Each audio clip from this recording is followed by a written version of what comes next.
Track storms to alert you first. This is KIMT Storm Team 3. Weather coverage you can count on. Welcome back, everyone. Happy Monday. I know it's been a bit of a rough start for some of us. Hard to get up when it's gray outside. Look at Mason City. For the first time in a while, I can actually see evidence of the city there. And yes, there is some water on the camera in Charles City as well, because the rain has begun. Unfortunately, Austin's camera is not loading up, but we can see in Rochester, it's pretty calm. The clouds have definitely moved in. They're a little more on the white side, but they will be graying up here very shortly. And as they do, it's going to bring in some rain. Before we touch on the rain, though, we're going to touch on the visibility. You saw Mason City not looking great, but improving. Remember, that camera is very high up in the sky, so a little higher than, say, street level, where visibility is about 3 miles. It's about 1.5 miles in Charles City. That is an improvement. Not many of us under that mile anymore, so things are getting better, but it is still something important to note, because it's not just the fog we're dealing with, it's also the rain. The rain is coming down, particularly on the more moderate side just south of I-90, so covering Mason City, Charles City. We saw it on the cameras.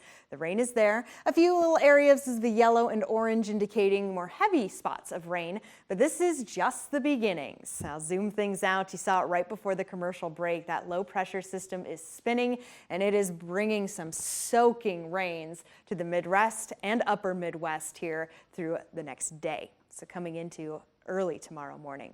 Sky Tracker 3 does a good job of timing a lot of this out. I'm going to pass right here around 2 p.m. So a couple hours from now, maybe a little less here. And we're starting to see more yellow. Definitely widespread rainfall across the entirety of the area, Rochester included, and getting closer and closer to the Twin Cities. Give it another hour or two, it hits the Twin Cities. Here we are around 5 p.m. The evening commute is going to be a soggy one, and it doesn't end there. In fact, could get a little bit stronger when it comes to the rainfall rates as we get into the night. This is 10 p.m. tonight. We're even starting to see some reds pop on this. But now, as we officially kick in our Tuesday, this is around 1 a.m., 2 a.m., a lot of that begins to move out. So it's going to end early, but this is a lot of rainfall in a short amount of time, which is good news. We need this. The soils will have the time to soak it all in since we had the drier weekend, and this is going to really help bust that drought.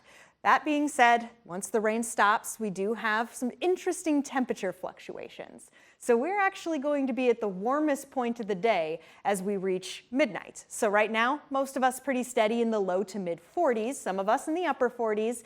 These temperatures are going to stay about there, maybe even dropping a bit as we get into the evening before they strangely warm right back up. We've got some warmer winds coming in, warmer wetness. That's really what helps. The moisture keeps in the warmth.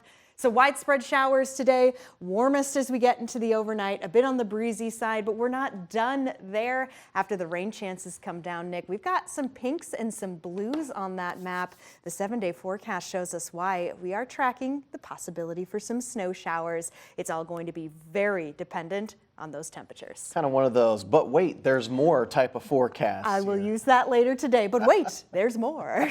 You're getting a lot for your money, that's for sure. There you go. All right, thank you, Sarah.